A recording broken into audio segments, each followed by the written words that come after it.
कदीम ज़माने में कुछ जानवरों की मीटिंग हुई और फैसला किया कि वो दूसरे जानवरों से अलग होकर अपनी हुकूमत बनाएंगे। इस जलसे में गधे, शेर, हाथी और खरगोश सबसे आगे थे। उन्होंने अपनी एक छोटी सी फौज बनाई। एक गधे को फौज का सिपा सालार बनाया गया।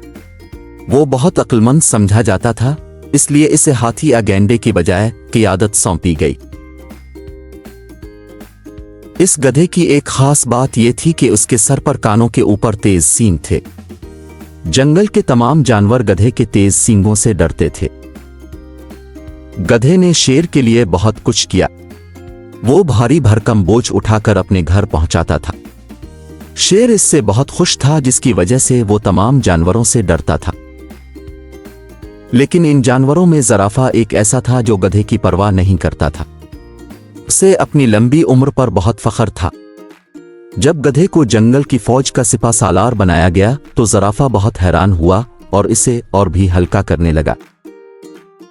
दूसरी तरफ गधा भी इससे नफरत करता था, लेकिन अपने लंबे कद की वजह से इससे दूर रहता था। दोनों की दुश्मनी खुलकर सामने नहीं आती थी, लेकिन खामोशी से एक दूसरे को नुकसान पहुंचाने के मंसूबे बनाते रहते थे।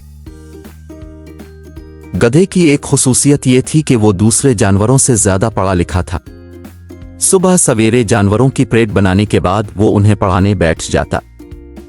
हर साल जंगल में मुख्तलिफ इलाकों के जानवरों के दरमियान कुश्ती के मुकाबले होते थे। इस बार शेर ने गधे की इजाजत से अपनी टीम को भी मैदान में उतारा। 3 टीमों के दरमियान मुकाबला था। गधे की टीम दूसरे नंबर पर आई। गधा खुद अपनी टीम के साथ मैदान में दाखिल हुआ। उसने इस तरह सींग फूंक कर ऐसी दौलत इकट्ठी की कि सब परेशान हो गए। इस कामयाबी से शेर के दिल में उसकी अहमियत बढ़ गई, लेकिन अब गधे के दिल में गुरूर और तकब्बुर पैदा हो गया। वो चला गया। उसने जानवरों को सताना शुरू कर दिया। जानवर देर तक सहते रहे।